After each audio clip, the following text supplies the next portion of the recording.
375 মতো, মানে শুধু ভারতীয় জনতা পার্টি এবার জয়ী হবেন। আমার তো মনে হচ্ছে যে কি হবে বলা মুশকিল, 400-এর উপরে কোথায় যাবে। মানে যেভাবে উনি কাজ করেন দেশের জন্য, কেউ মানে আর অন্য কোনো সাবস্টিটিউট নেই।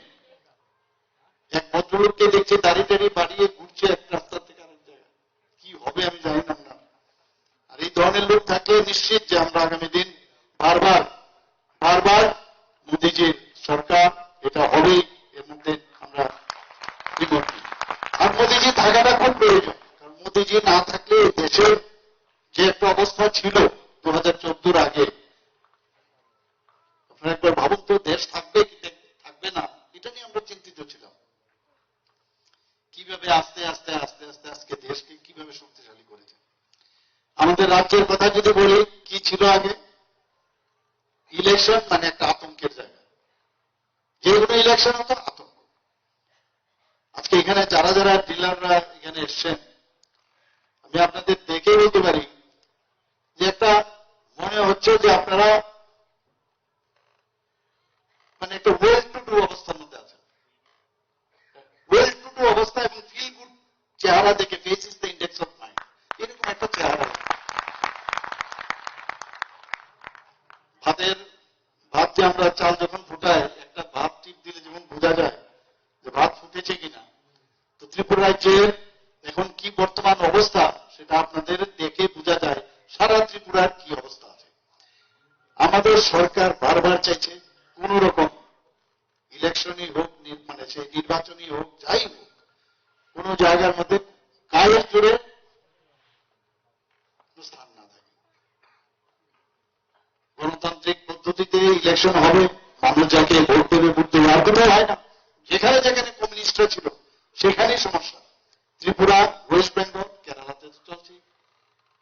আর আমাদের এখানে এখন শান্তি সম্প্রতি সত্যিকারের অর্থে এখানে চলছে। এখানে আপনারা দেখেছেন এর আগে কিছুদিন আগে দুটো ইলেকশন হল উপনির্বাচন, ধনপুর এবং বক্সনগর।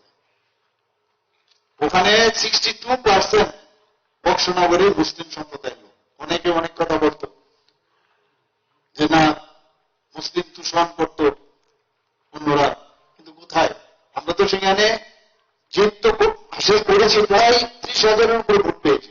শুধু তাই না, জামানত জব্দ পর্যন্ত হয়ে গেছে। কি করে সেটা সম্ভব হলো?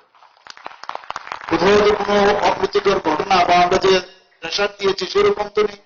বিশ্বাস, যেটা আমি বারবার বলছি, বিশ্বাস আসতে হবে। সেই বিশ্বাসটা এখন এই সরকারের উপর সবার এসছে। যে পরিমাণের লোক আজকে দেখলাম এখানে জায়গাও নেই, দাঁড়িয়েও আছে অনেকে। আপনাদের সেই বিশ্বাস এবং আস্থা, সেটা কিন্তু আস্তে আস্তে করে আমাদের সরকারের প্রতি, আমার যে সরকার, সেই আমার সরকারের যে ভাবনা, সেটা আপনাদের মধ্যে এসছে। এখানে বিস্তারিত আলোচনা হয়েছে। এখানে 281টির মতো মহিলা দ্বারা পরিচালিত, আউট অফ 2060।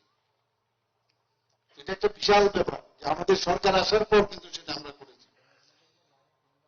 এখন এপিডিএস সিস্টেমের মধ্যে অনেকগুলো কিন্তু পয়েন্ট আছে যেগুলো ভেরি ইম্পর্টেন্ট। আমাদের এখানে ট্রানজিট ফুড গোডাউনের সংখ্যা 3টি, এটিনগর, ধর্মনগর এবং উদয়পুর। আপনারা সব সেটা জানেন, তবু আমি এখানে অন্য বিষয় না বলে খালি ডাটাগুলো আপনাদের সামনে রাখছি। আমি 62টি বিভিন্ন স্থানে এখন পর্যন্ত 137টির মতো খাদ্য গোদাম রয়েছে আমাদের, এবং তার যে ক্ষমতা প্রায় 76,300 মেট্রিক টন।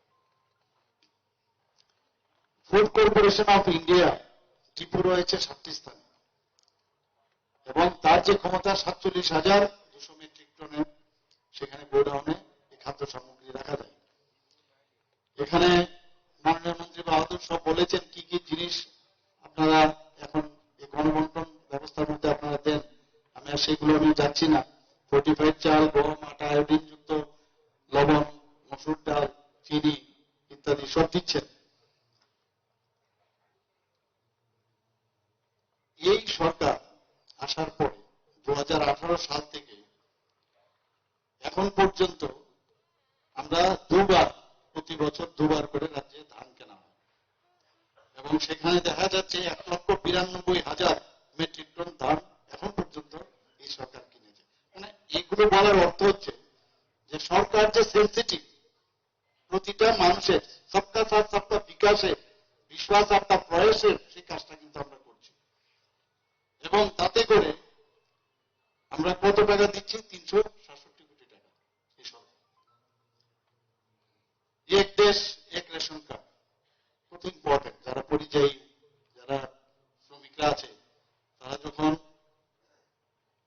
এই সুযোগটা পেয়েছে, যে কোনো জায়গায় যায়, এই রেশন কার্ড দিয়ে তারা তাদের রেশন সামগ্রী উঠাতে পারে।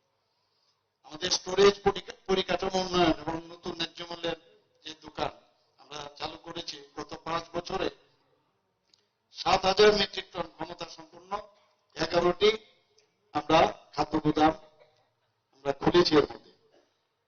এর মধ্যে গত 5 বছরে 252টি নতুন, যেটা একটু আগে আমি বললাম যে ন্যায্য মূল্যের দোকান খোলা হয়েছে, 251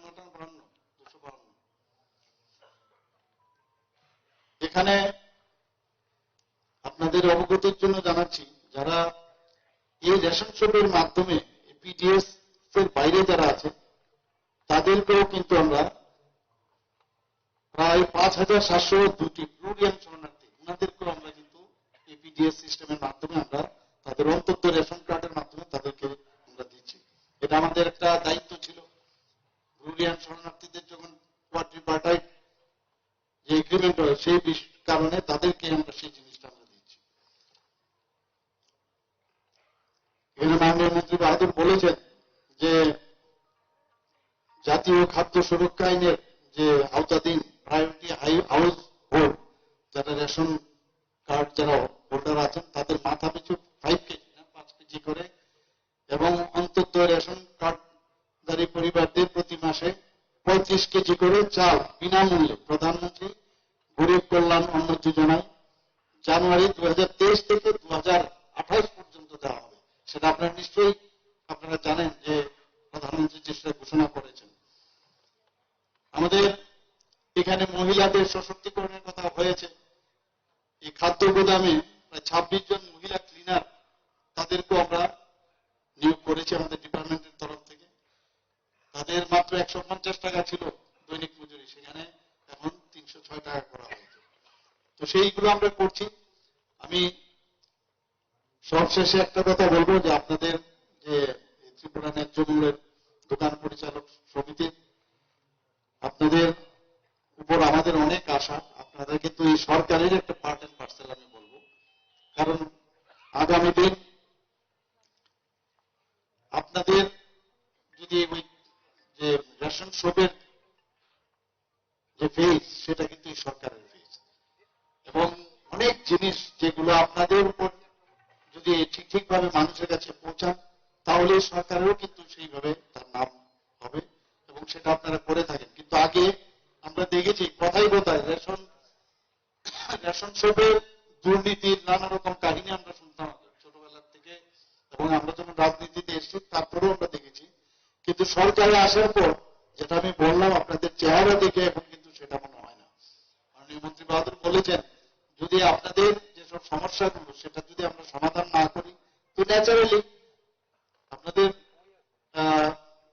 যদি সমস্যার আমরা সমাধান না করি, তবেই আপনারা আদারওয়াইজ আপনারা যেতে বাধ্য হবেন।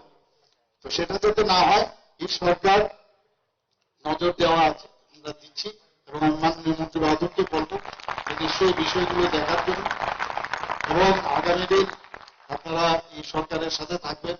আমাদের ভারতীয় জনতা পার্টির, যেহেতু আপনারা এখানে পণ্ডিত দীনদয়ালজি, ডক্টর শ্যামাপ্রসাদ মুখার্জি এবং রাষ্ট্রবাদী চিন্তাধারায় আপনারা এখানে এসছেন, তো আমি আশা করি যে সমর্পণের